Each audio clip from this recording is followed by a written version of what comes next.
جو جنات تھی، بعض غوطہ خور بھی تھے جو سمندر کی تہہ میں جا کے قیمتی پتھر لے کر آتے اور حضرت سلیمان علیہ السلام کی قسمت میں پیش بھی کر دیا کرتے تھے۔ بیت المقدس کی تعمیر میں یہ جنات دور دراز کے علاقوں سے بڑے بڑے چٹانیں اور پتھریں لایا کرتے تھے اور مسجد کی بنیادوں اور ستونوں کی بنیادوں پر رکھا کرتے تھے۔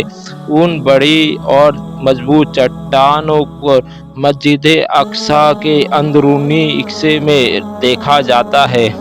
ابن داؤد سلیمان علیہ السلام کی خوف سے ہی کام کیا کرتے تھے، یہاں تک کہ حضرت سلیمان علیہ السلام کی وفات کا وقت قریب آن پہنچا تو حضرت سلیمان علیہ السلام نے اللہ تبارک و تعالیٰ سے دعا فرمائی، اے اللہ میری موت جناتوں پر واضح نہ ہو، پورے جناتوں پر واضح بھی نہ ہو، تاکہ یہ جنات اس عمارت کو مکمل کرنے کے کام پر لگے رہے، کیونکہ جناتوں کو حضرت سلیمان علیہ السلام کی موت کا وفات کا وقت ہو جاتا تو یہ لوگ کام چھوڑ دیتے اور تعمیل ادھوری رہ جاتی۔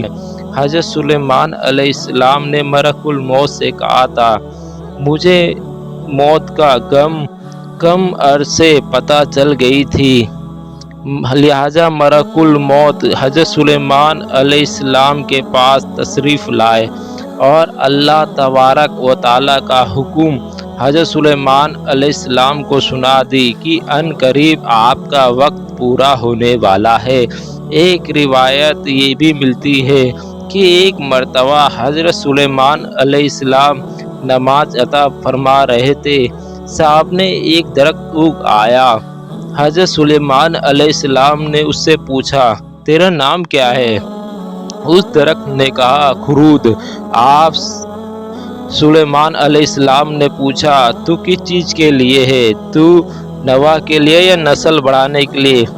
پودے نے کہا، گھر کی خرابی اور ویرانی کے لیے۔ لہٰذا سلیمان علیہ السلام سمجھ گئے کہ آپ کے وفات کا وقت قریب آ چکا، لہٰذا حضرت سلیمان علیہ السلام نے جناتوں کو ایک شیشے کا مکان بنانے کا حکم دیا۔ آپ سلیمان علیہ السلام اس شیشے کے مکان میں داخل ہوئے، عصا مبارک پہ ٹیک لگا کر اللہ تبارک و تعالیٰ کی عبادت میں مصروف ہو گئے۔ اسی طرح آپ حضرت سلیمان علیہ السلام کی روح قبض کر لی گئی، لیکن اس لکڑی کے عصا مبارک حضرت سلیمان علیہ السلام اسی طرح کھڑے رہے اور جنات ادھر ادھر دیکھ کے آپ سلیمان علیہ السلام کو حیات سمجھ کر اپنے کام پر مشغول رہے۔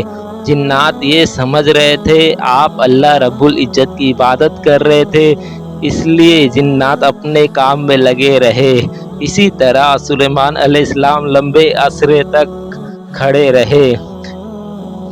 مفسرینوں نے لکھا کہ آپ 1-2 مہینے تک کھڑے رہے، بعض نے لکھا آپ 1 سال تک کھڑے رہے۔ اس سے جناتوں کو کوئی حیرت بھی نہ ہوئی، کیونکہ وہ جنات کئی بار دیکھ چکے تھے کہ جب 1-1 مہینے 1-1 سال تک عبادت کیا کرتے تھے، مشغول رہا کرتے تھے اللہ کی عبادت میں۔ ناظرین محترم، حضرت سلیمان علیہ السلام بہت عبادت گزار تھے۔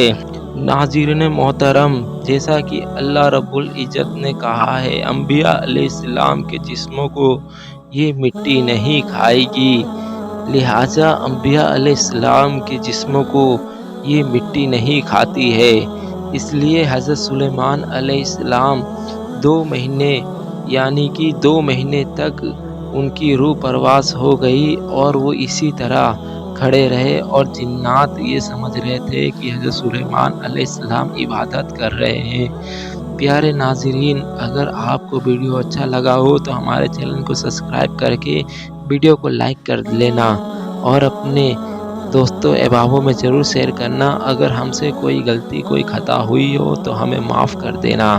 السلام علیکم۔ اللہ آپ سب کا حافظ و نگہبان۔